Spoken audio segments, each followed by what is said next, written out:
யாருக்கா இருந்தாலும் நீங்கள் கட்டின சேலை, குழந்தைங்க போட்ட துணி, நம்ம கணவர் போட்டிருந்த பேண்ட் ஷர்ட்டை பழசை மட்டும் தயவுசெய்து யாருக்கு தராதீங்க. சரிங்களா? ஏன்னா நம்ம வீட்டில் உள்ள வர்க்கத்து அந்த படை துணியோடு போயிடும். பெரியவங்க சொல்லியிருக்கிறாங்க, பயான்லையும் சொல்லியிருக்காங்க. அதான் உண்மையான விஷயம்.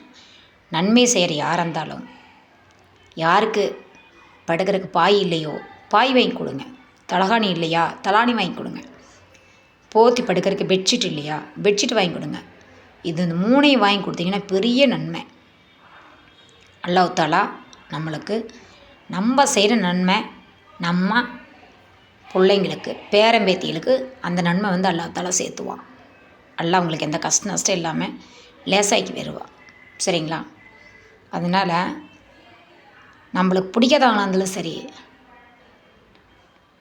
நம்ம நல்லா இருக்கணும்னு நினைக்கிறவங்களா இருந்தாலும் சரி, ஏன் நம்ம குடி கெடுத்தவங்களா இருந்தாலும் சரி, அவங்க நீங்கள் சண்டை போடாதீங்க, திட்டாதீங்க, முகப்பத்தாக இருங்க. அவங்களுக்காக நீங்கள் அல்லாஹ் அவங்களுக்கு நல்ல பற்றி கொடுறான்னு நீங்கள் துவா செய்யுங்க.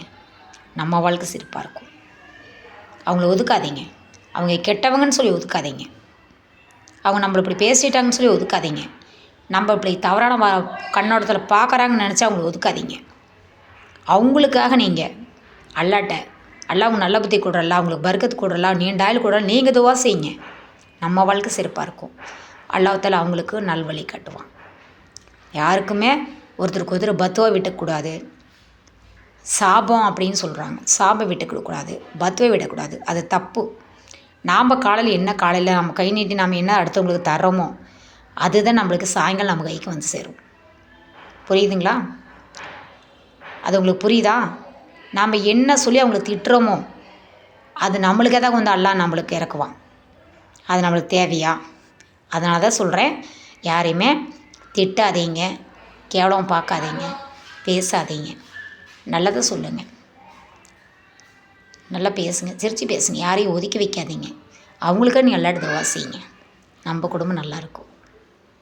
நம்ம குழந்தை குட்டி, நம்ம புருஷன் பிள்ளைங்க நம்ம நல்லா இருப்போம். நம்ம வாழ்க்கை சிறப்பாக இருக்கும். சரிங்களா? நான் சொல்கிறத கேளுங்க. இவ என்ன பெரிய உஸ்தாபியா, இவங்க சொல்கிற நம்ம கேட்கணும்னு நினைக்காதீங்க. நான் நல்லது தான் சொல்கிறேன். ஏன்னா நாங்களும் அப்படி தான் எல்லாத்தையும் நல்ல கண்ணோட்டத்தில் தான் பார்ப்போம். யாரையும் நாங்கள் தவறாக பேச மாட்டோம், ஏழ்மை தாழ்மை பேச மாட்டோம். பிடிக்கலையா சந்தோஷம் விளைவிக்குவோம். அவங்களெல்லாம் கேவலமாக பார்க்க மாட்டோம், பேச மாட்டோம். எங்களுக்கு அதுதான் தெரியும். என்னால் முடிஞ்ச நன்மை தான் நான் செய்கிறேன். அது அல்லாஹ் தஆலாவுக்கு தெரியும். படைச்ச மல்லானே சொல்கிறேன். நாங்கள் மனசனை யாரும் நம்புறதில்ல, ஆண்டை நம்பி தான் வாழ்ந்துட்டுருக்கோம். ஆண்டனுக்கு நேர்மையாக இருந்துட்டோம்னா வச்சுக்கோங்களேன், நம்ம வாழ்க்கை சிறப்பாக இருக்கும். நீங்களும் அப்படி இருங்க.